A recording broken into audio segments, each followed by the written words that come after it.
All right, so Q, again, it's going to be the same as if we're writing an equilibrium constant expression. So I'm going to put Cr3 plus squared, right? I get that from the stoichiometry. Am I going to include my solid iodine or liquid water? No. No, because they're solids and liquids, and those are not going to be in equilibrium expressions or reaction quotient expressions. All right, Cr2 plus 2 minus, hydrogen ion. Iodide, let me get my coefficients here. Or, yeah, 2 exponents. 6. Okay, great. All right, so what I do from here, I've got my expression for Q. Hopefully everybody was able to get that far at least. Once you have that, go ahead and plug in these numbers, right? Oop, not that.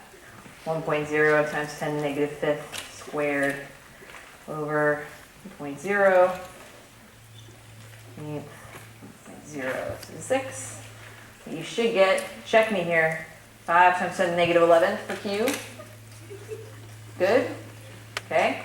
All right, so then I can just plug into this equation. If I'm looking for my new cell potential, E is equal to my standard cell potential, which I calculated, 0.79 volts minus 592 over N. What is N? Electrons. 6. It's the number of electrons, right? The number of moles of electrons divided by 6 times the log of the Q that I have found, 5.0 times 10 to the negative 11th. What I should get, if I have done my math right, and if I'm reading it right off of this paper, which would be helpful, I should get 0.89 volts.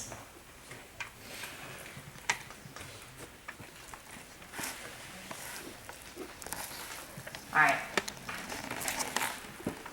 So the reason, again, why this is important is that you actually could, this is the sort of implication of this is kind of cool, beyond like the obvious biochemical implications where you're working with concentrations that are not all 1 molar.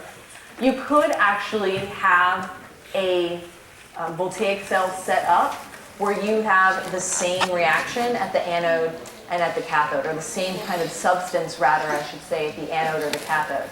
If everything was 1 molar, this wouldn't work. But if you have differing concentrations, even though your standard cell potential might be equal to 0, the difference in concentrations actually means that you could have some electrons flowing, which is kind of cool. Gerardo, you are in what? Are you in analytical, or have you?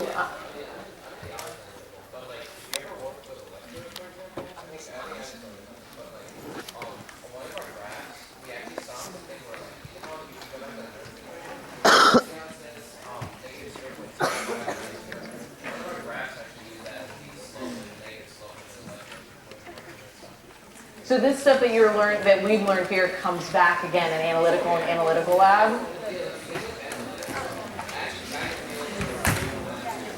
Gotcha.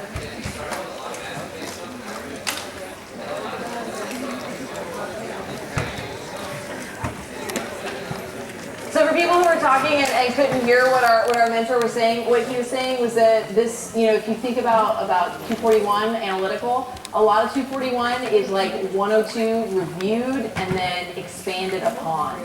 So it's a lot of acid-base stuff and a lot of electrochemistry stuff. So studying this now is going to really help you when you do go on to take analytical.